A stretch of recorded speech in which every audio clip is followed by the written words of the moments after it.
Gedhupe patih Citrambada kang tak pangki siyaga tata-tata lengser saka ing pawaladya bala kabeh budalna pertapan Prangalas dikepung wadyabala sapa munggah ana gunung Prangalas ndegen lakune balekna yen ora manut budi sembadani bangga rampung keparing pawit nata pabarisan ngubengi pertapan Prangalas aja bocah cilik mangkato.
Keprangguling mungsuh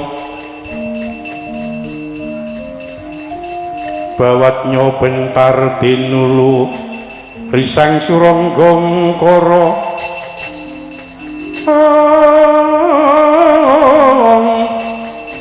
mangsah ing ronanggana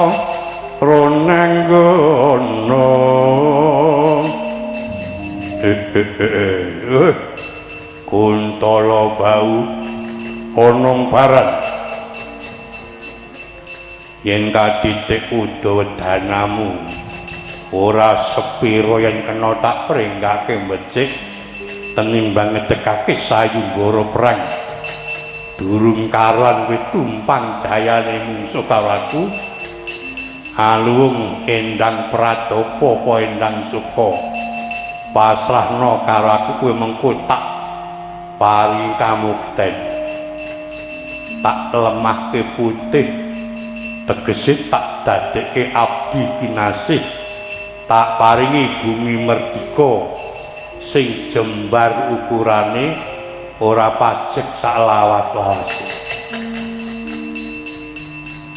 aku ra seneng nampa pambombonging suaramu tumak marang aku sing pokok gandeng Gustiku ora manut mong maku ora manut kowe wawune sengaja bakal ngrodha paripeksa marang Bapa Penemban ana ing kono kang bakal tak bilani kowe kelakon gepok koncane Bapa Penemban yen bisa ngalahke kesabat Kuntala Bau oh ngono karepmu Kandha Sukma kadang dewa arep bisa aling-aling mega malang kecekel kelakon kletak mungsuh ngawara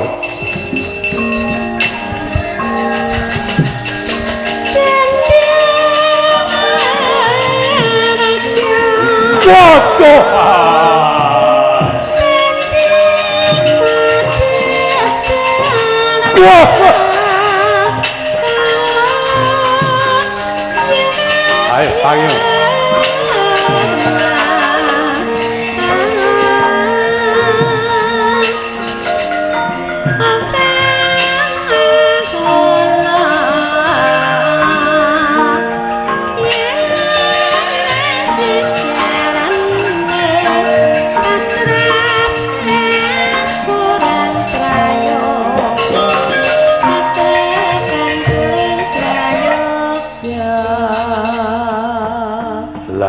temenan to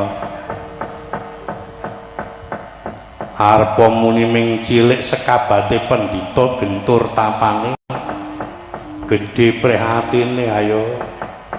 Nganteng buta semono gedhene ambruk temenane. Mati aku. Mati aku. Mati wae lho. Ya entem tak. Kok ngono kok ora mati iki apa ngadik daya. Bojreng bles lanang cik-cik. Ya. Bagi ora ana gunane kok dadi batur kugok.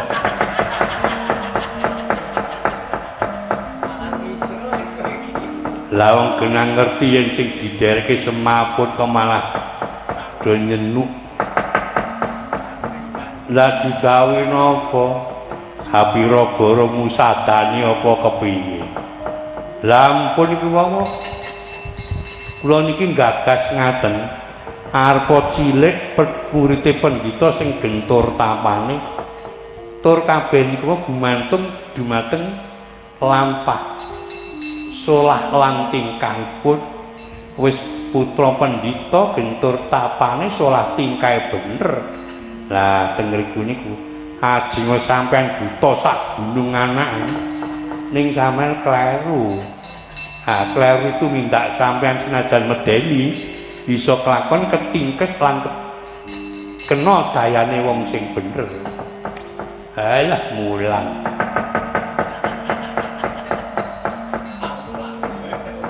Ora nggugu omonganmu. Apa anggapmu ki nek kowe mulang aku yo kowe pinter ngono. Pinter dapuamu raming togok.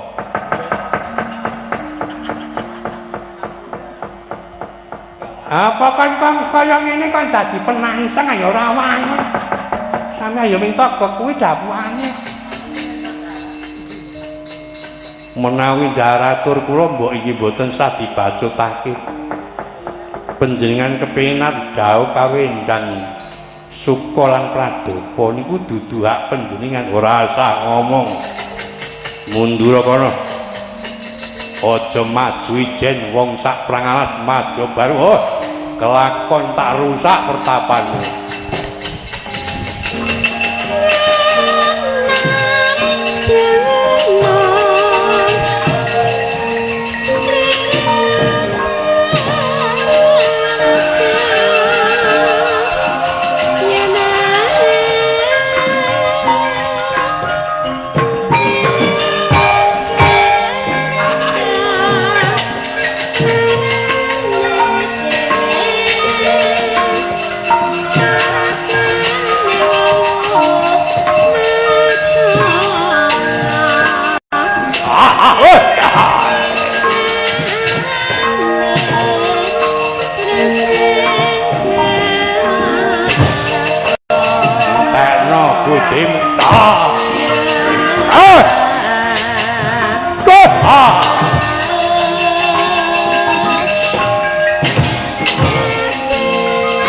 Ayo kerubutan.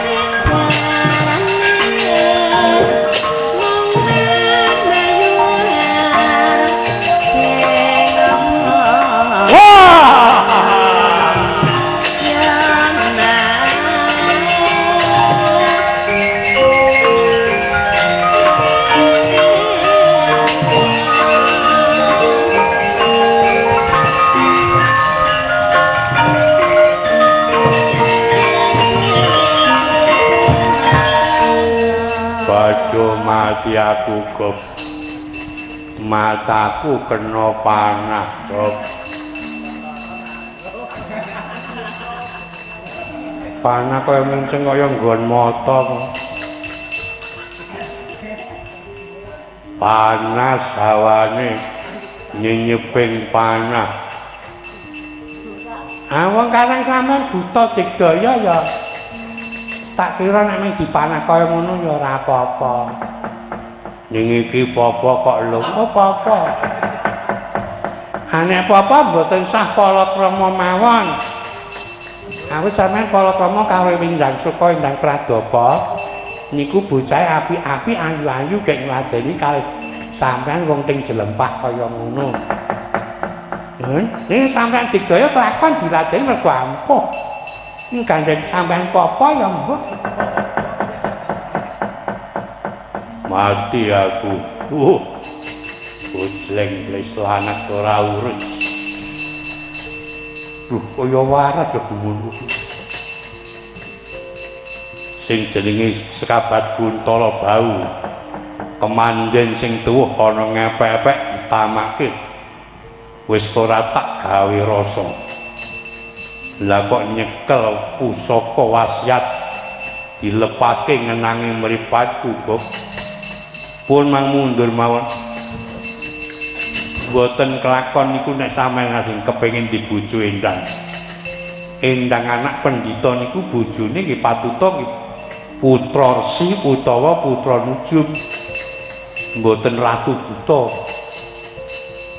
Widodari bojone kudu dewa. Anek wanita karo satriya padha dene isih luncang lancing isih legat. Nek buta karo raseksi niku judune. Iku nek wiyaga karo tukang pijet.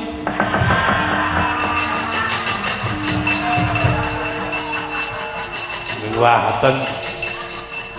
Saya jawab ping paten tolong. Aku ora butuh tok omongi. Mundur kok. Ora kena caos prisa monggo. Ngalih kono lho niki ya ajeng ngalih. Pan ya teka mangkono bermantya. Prabu Jalmayasa amuat para sekabat lan para santri pindha mirsani singgat betatung. Ing kono kalamunta titah ngabathara muring. Yen Wiriwanda ringut yen Gandarwa gedruk.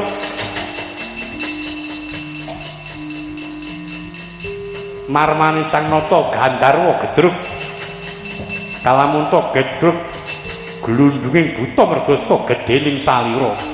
Bisa ngrubuhake wreksa kang strangkul rong trangkul gedruging suku kang jejak antala kemblegat bebayani ing kono ngamuk punggung kathah para santri kathah para sekabat lan kathah para wiku kang ngadepake sang raksasa katrajang pengaming sang Prabu Jalmayasa bubar maut pertapan dadi Karangabang.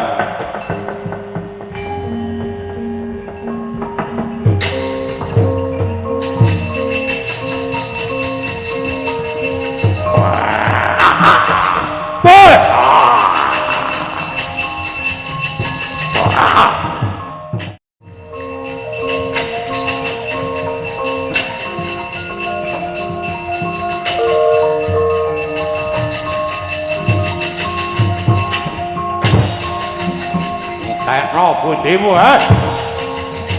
kau diam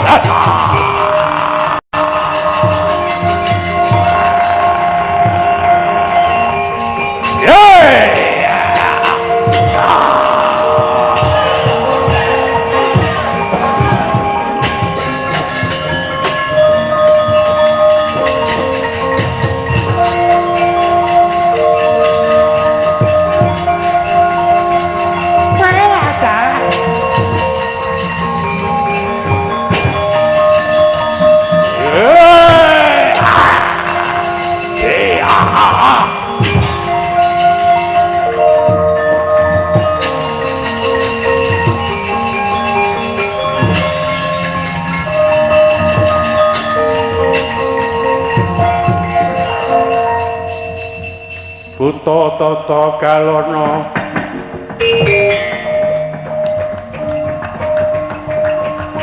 Galana kalanya takok maringkut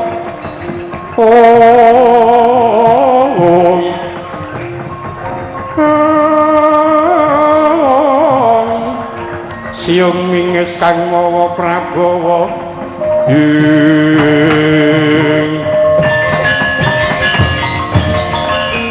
datan mendho datan kena Den Suwawa pengami Prabu Jalmayeksa Wusana pertapan dadi sang sungsang bana balik saengga sang tapa Tresita Brapeta lan ingin putra kekalih pindha wujuding wersa kang kentering warih datan wenten ingkang uninga paran tambuh sedyanira mlajaring sang tapa sugeng putra kekalih katrajan pengami Prabu Jalmayeksa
Carya langening wanadri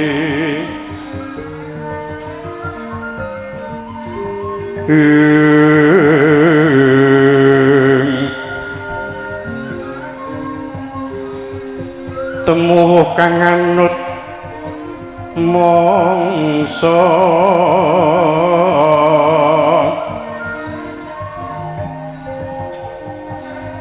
mawantu tumibaning warih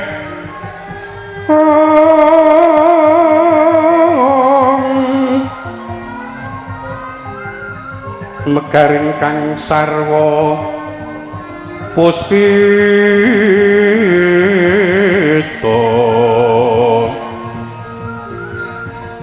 ambabar kegondo kang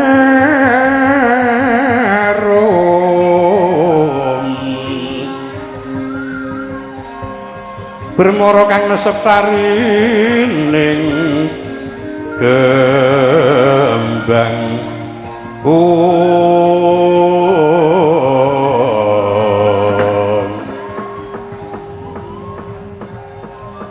duh Rama kados pundi kawontenaning pertapan dados sungsang bana bali Rama pertapan risak kados mekaten Rama larak tenan to no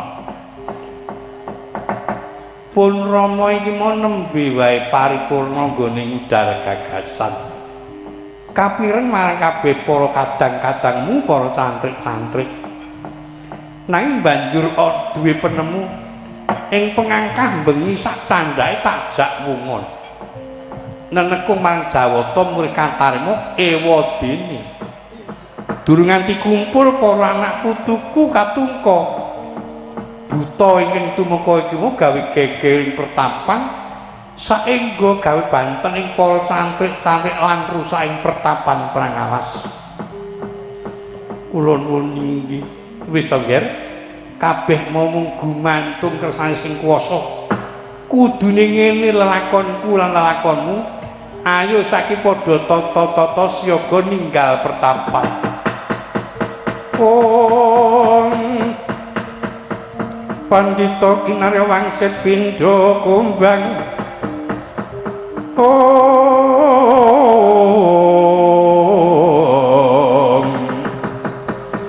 nesepa madu sarining tawang susuh angin ngendi nggone upayanen pasmone padang dudurina yen peteng dudu wengi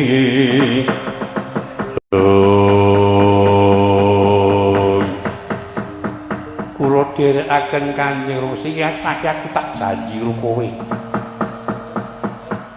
upama ana sing paring pitulungan mundhut bebana menapa bebananipun kula panjenenganipun kedah minangkan boten ketan dipun damel ingkang kanthi prayogi sabi pekawisan menapa pasapinan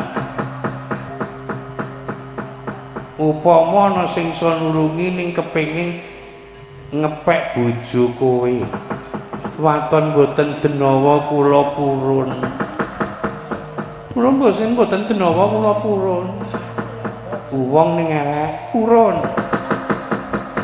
upama ana sing ngepek kowe ning wonge elek ning bagus ning budak purun yen pancen gelem kuwi janji lho no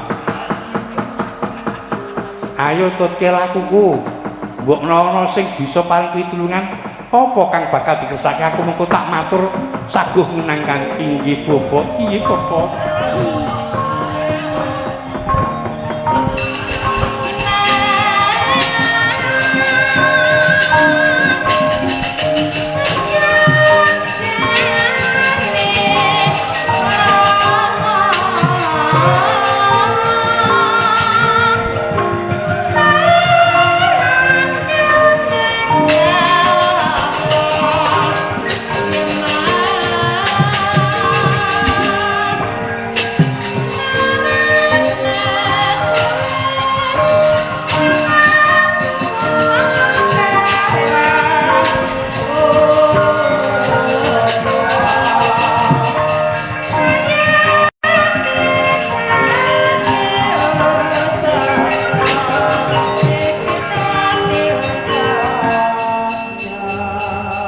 Bapak Nun Tombro Beto lunga kok lunga parang wedi kae sampeyan kok model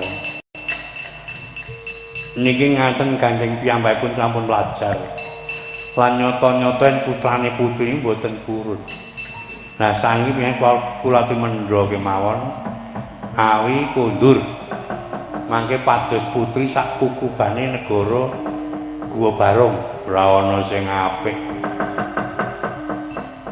anak kula moh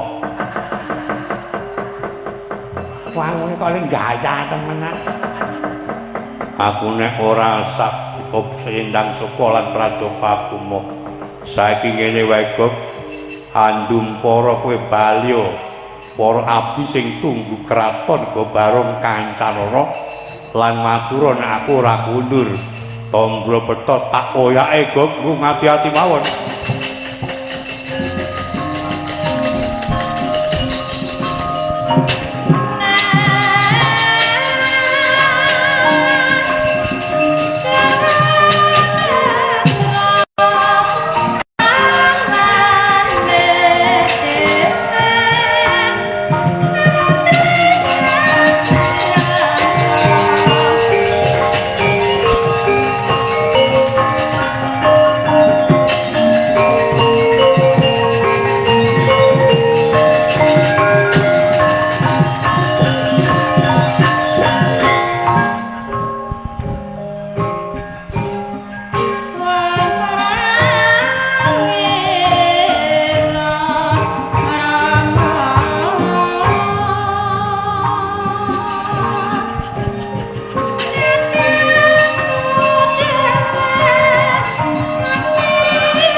kayune purwa sejati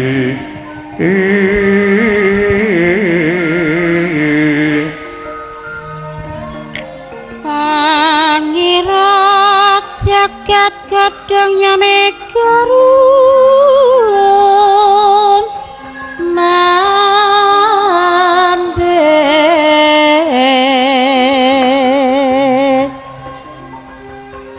apratapo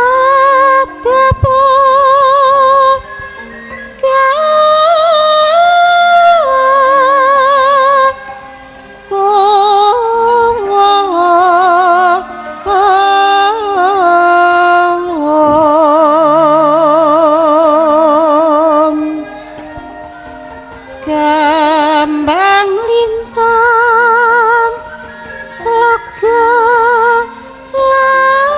langit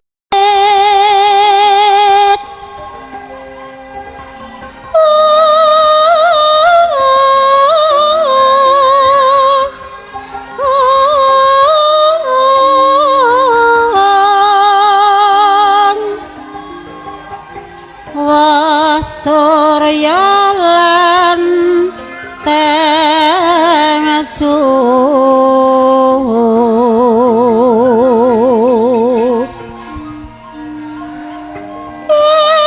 sirapun lan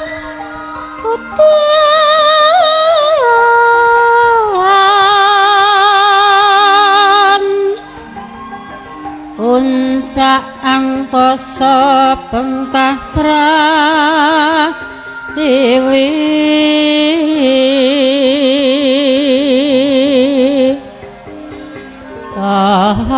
ayate ayu wajra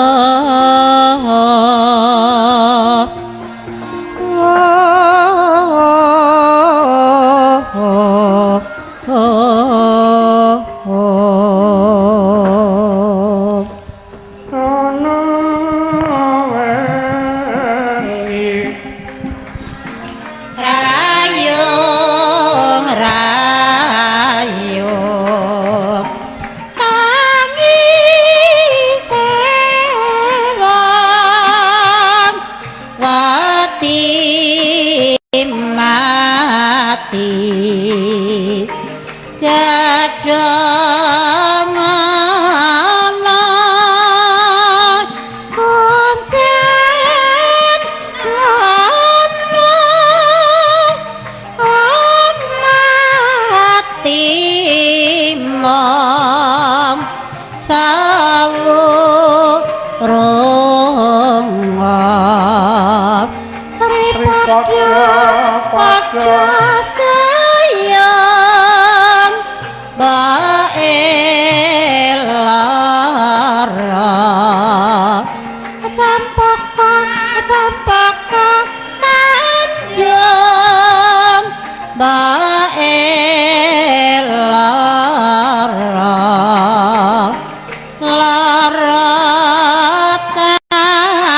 tanjung keneng abang sasi kalan lae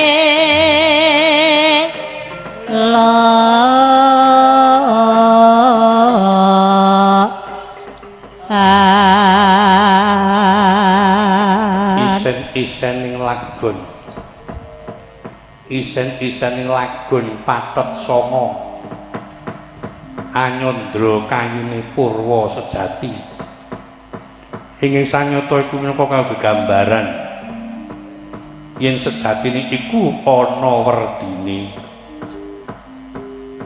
purwa wiwitan sejati kasunyatan sanyatane dunung dat kang amurga tunggal angka gaib sipate ajalya badiarane rikala semur kang aran kaisar jarat lagi ingin darbisa telung perkara tutungan tunggal kang padha limput limputan kaya dene surya salet lan padange tetela datan bisa pisah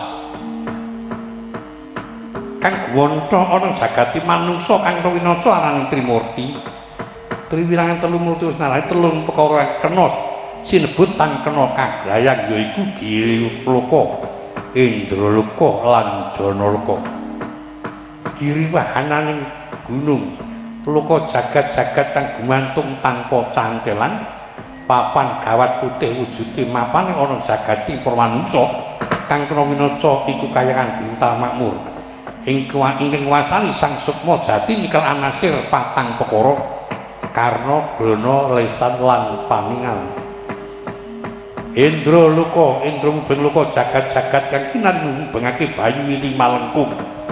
Sang Hyang Indra, Sang Hyang Rasa kang dumunung ana rasaning manungsa ing jumandha ana ing bental mukadas. Janaloka Jwadana padang loka jagat iku papan pangleburan kang wasani Sang Hyang Lodra ing dumunung ana ing bental mukaran. Kalamun to kanthi sipate wae kayon tanpa beda maca marang awake dhewe. Kagambar wis mung ana ing undang-undang tundha 7. Wis mung nggambarke wujuding manungsa, adege manungsa. Undang-undang tundha 7 digambarke ana ngalam apa 7. Jer manungsa urip ana Macapada wit lair glegak tukang titi wanci iku sejatine iku nempuh alam 7. Ingkang sepisan alam rame, alam kang gumelar ingkang angka 2 alam bayi kang gantha manungsa. Ing angka 3 alam pangimpen jer bayi kalamun ta lair tanpa duweni musik apa-apa kejaba mung sare. Uripe bareng kelawan pangimpen ora ning apa-apa. Bayi cok guyu kuwi ora mergo diwiling karo sing gendong kuwi sing dijak geguyon, sing ngomong pribadine si bayi. Ing angka 7 dumunung ana alam timur, ingkang durung sepira umure nanging sejati iku uga wis ana alam ning durung mangerti apa ta reskuning urip ana Mercapada. Satemah banjangan cek alam ning lari diwasa wis mangerti nyandang becik nyawang kahanan kang apik banjur mancak ana alam akhir diwasa wis anggayuh marang kawruh lan nggayuh seserepan tumraping ana pasinaon apa dene ana wejanganing para pinisepuh ingkang sak banjur alam sepuh ingkang kono nggayuh marang kanikmatane urip ingkang pungkasan dumunung ana ing alam kang sapta alam langgeng besok bali ana asal usul manungsa asale ora ana bali ora ana iku pecaing alam kepitu ingkang dumunung ana jagati manungsa kang kinandhang dening para manungsa rinengga cikara bala pata buta kembar wujude beda pakati iku nggambarke lair lan batin. Mula kagambar padha mergo lair putusaning batin. Beda pakartine menungsa kuwi laire meneng batine malah rame. Nanging batin sing meneng laire malah rame. Inggil pinanan gambar sireng Gandarwa pinangka sasmitahe entuk urip ana Mercapada iku akeh panggodane. Mula sipating manungsa kang darbe kapercayan kudu ngugem-ngugemana kapercayan. Ing ngatasé kapercayan mung cumandha ana 3 perkara wilangane. Sepisan ana ati kang mantep madhep marep. Ingkang angka 2 ana kapercayan, percaya yen kang murba dumadi kuwi ana kang nyita jagat saisine kuwi ana. Ingkang angka 3 ana ing iman, waton imane jejeg. Atine wis percaya lahir batin, imane jejeg bisa kelakon iku dadi pilihane menungsa. Ning atine mantep madhep marep. Rasane ora percaya, ora dadi. Senajan den rewangi cukla-cukli bermono sandi, yen nyimpang saka bebener ya ora kanggo. Mula kang digambar kaya dene gambaran laling Garuda, iku mengku karep lepasing budi. Kaya mitreng sang pantugduk rikala niti priksa swarga Anrajan wana nriti mangkisen-kisen wana wujude catur werna iku minangka kanggo sasmitane wujuding kewan andaka minangka pikuat kewaning matengga minangka watak kang agung wujuding kewan manara rukuning urip ana mercapada wujuding kukira minangka sasmita tebane menungsa durung karuan nang kene ora oleh pangan bisa kelakon maburana oleh pangan iku wujude satuwana catur warna den rencang cukla-cukli berma sandi nakasmana nggih nyengko marang Jawata nang senajan to den rencang cukla-cukli berma sandi yen kleru dalane nek bisa tumpes dadi gara-gara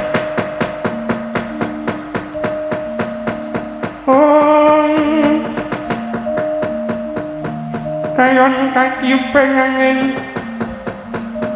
sumyaswaraning karenyan om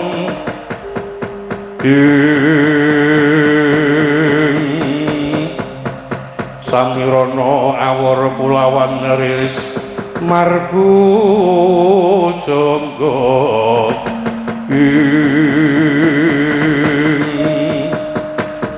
rupakaning gara-gara bumi goncang lagi marang tangising bumi lan langit bumi lan langit tangkep lintang ronto-ronto datate pating lalem suara tempating sura maluduk tirta kamamban kinebur kinecak gambir loyo siping gurku sang yang nyandak tirta kamandan katetesaken sirep kapiyasa swara kang katon juduang belahno jagat angurmati mijipun Ki Semar sak prane kang sing gebujikan wonten ngara-ramba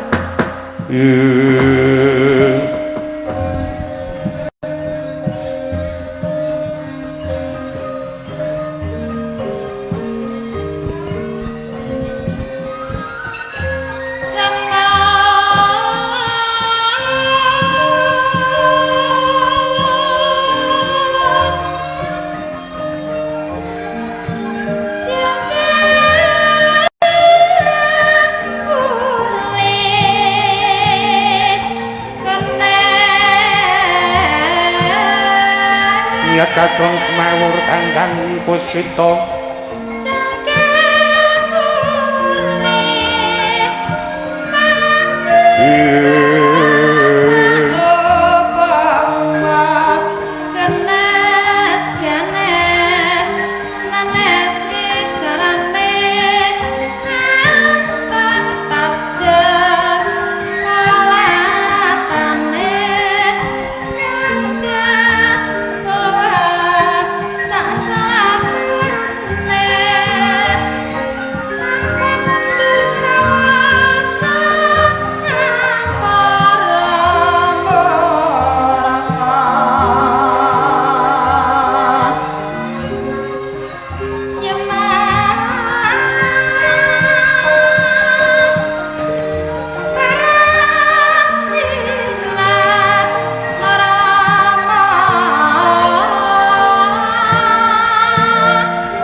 sigra kaploke senggae dadi lan pantase tunang katan boseni sing den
Iku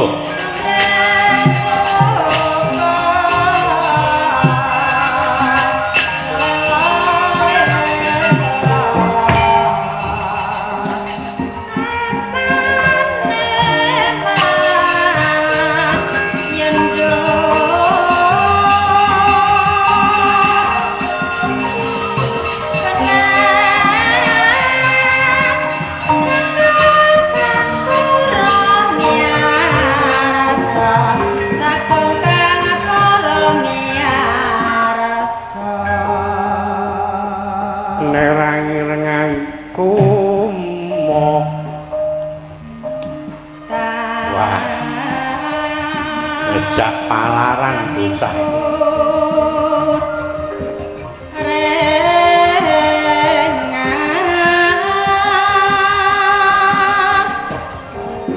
ya diwangi nenggak ile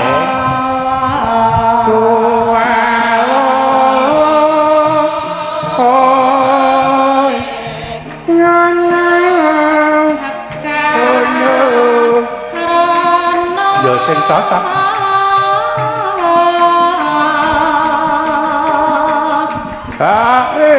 apa? Aja ming waton bengok.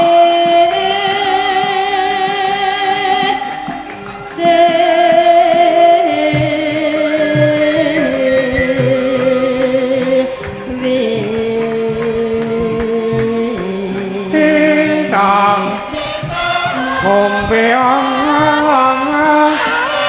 ngombe es teh, ngombe es jawet, ngombe es belek. Nisro. Wong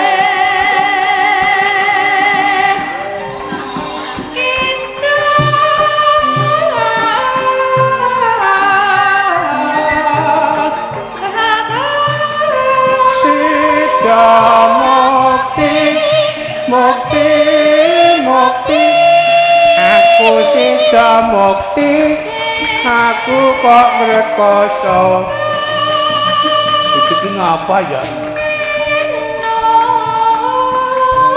dua lolo alas 12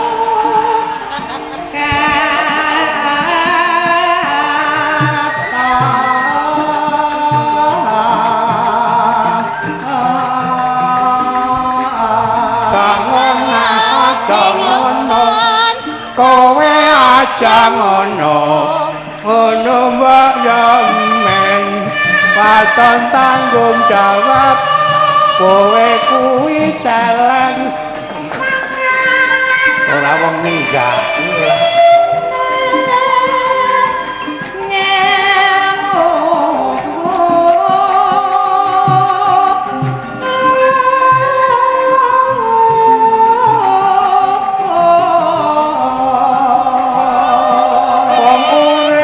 sabar narimo kudu sabar narimo aku ora sabar tumrapne tanah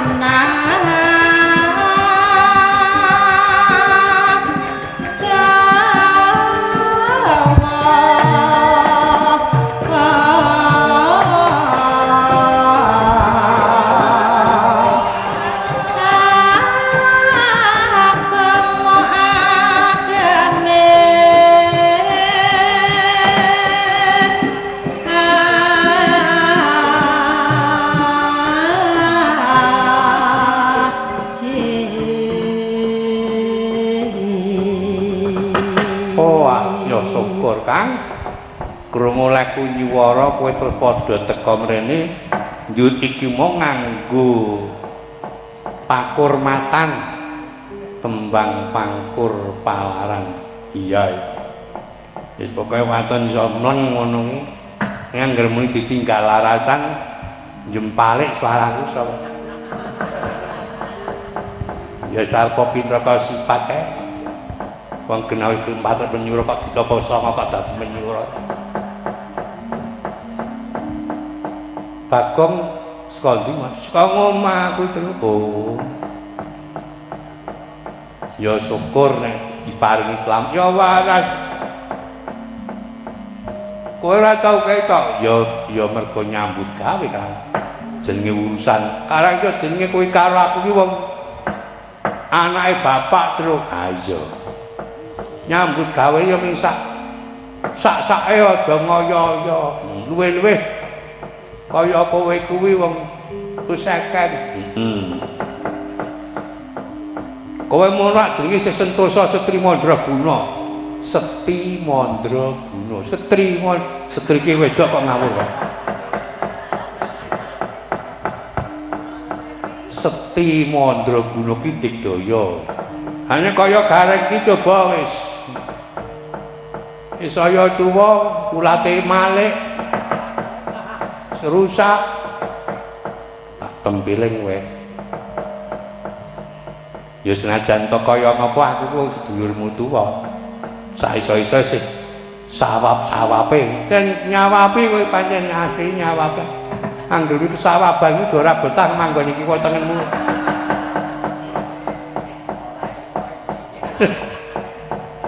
anggere kesawaban kok ora betah manggon iki kok tengenmu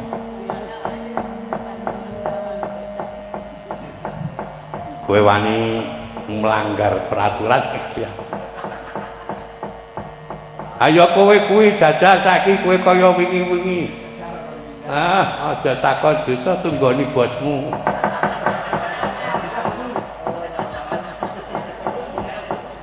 Ya ora ana kowe bagus.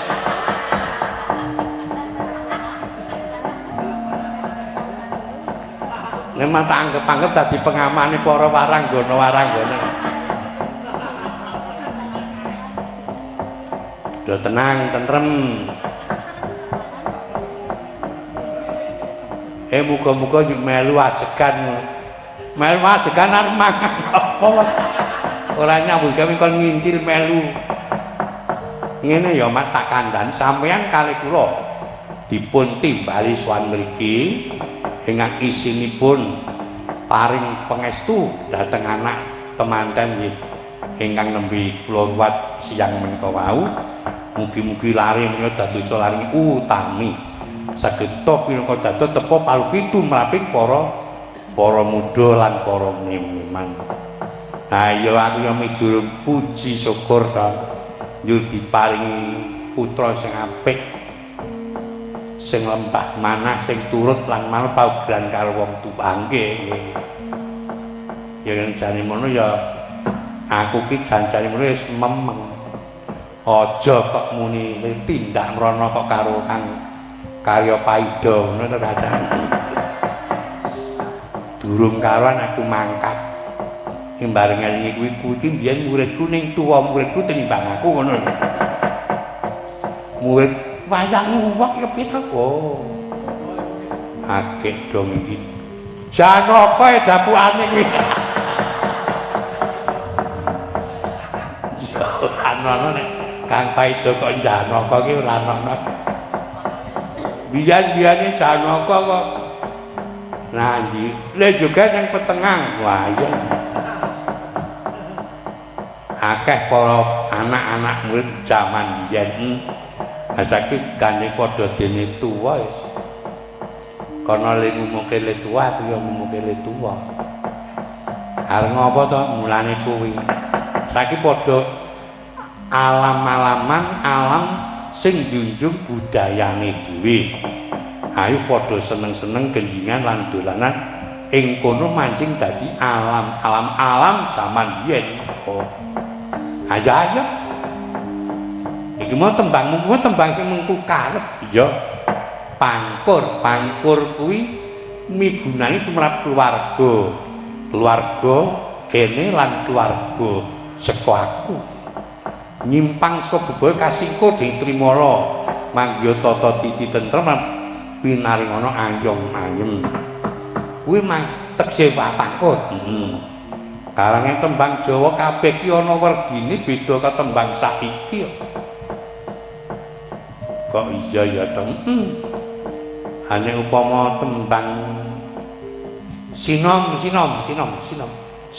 kuwi dandan urip becike kahanan ngono jenenge sinom dandang gula udang anak dandang iki gula legi ora ono udang anak kok elek kok ora mesti apik nek ngono ya mengku kabeh ya ha iya ngalu-alu Bandung bregong gerak nyanyi kok lalu Bandung aku seneng aku anggere Petruk ngomongke ngono kuwi ketoke kaya pinter mono aku kene sujana kok ora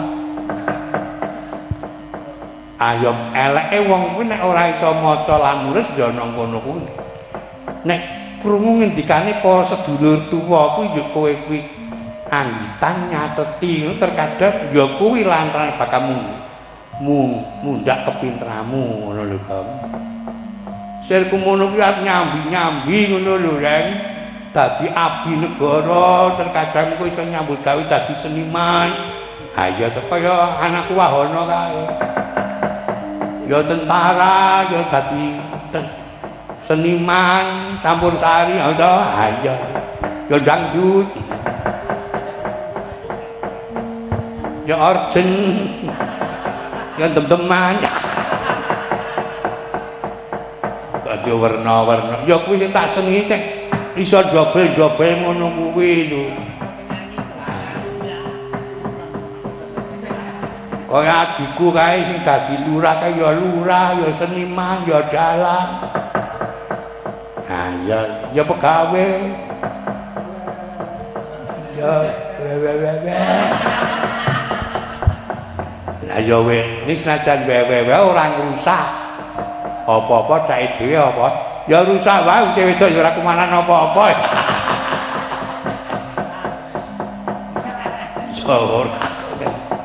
sing tak karepe ya ngono kuwi seniman ki iso nyambi-nyambi ngono lho ora njeneng mligi ning seniman tok seniman tok yang ngerkoso tenan jaman kaya kuwi jaman biyen ngono biyen ki angger wong tani panen kuwi seniman gumregah mantu ketoprak supitan ketoprak ketok kucir wayangan ya ya biyen mergo pari opeh berat mulai saiki ya aku apa nek ora piye sing gedhe-gedhe sing dhuwur-dhuwur ora duwe ditukek monggo kono aja ngundang nek dalang sing biye-biye sing werna-werna awake dhewe ora iso ya iso beming ora seneng ngono lho ya ngono kuwi Ren sing kono ora iso dandani sing kene ora saya bobrok nek sing dhuwur kuwi do iso dandani awake dhewe ya iso turut apik ha kono ya do gugu karepe dhewe kok ya rek mulane kuwi ayo saiki kowe gending karo Bagong aku nek gending aja karo bareng aku ora cocok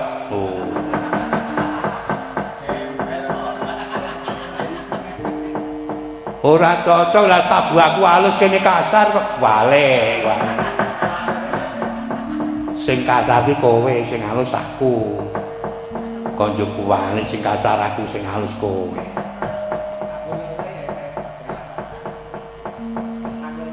apik ki nek di rembug kau dikrompromi dhisik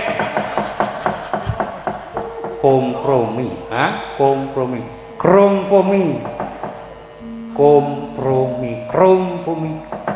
alah mung krompomi alah padha wae ra iso wong ngene ra kalah ya Pak Duwun gending para ibu-ibu lan para kanca-kanca Ya, pelok Bang.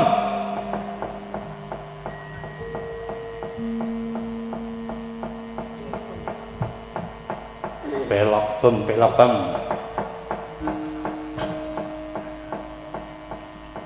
Iki nganu dibukani. Ya bapak.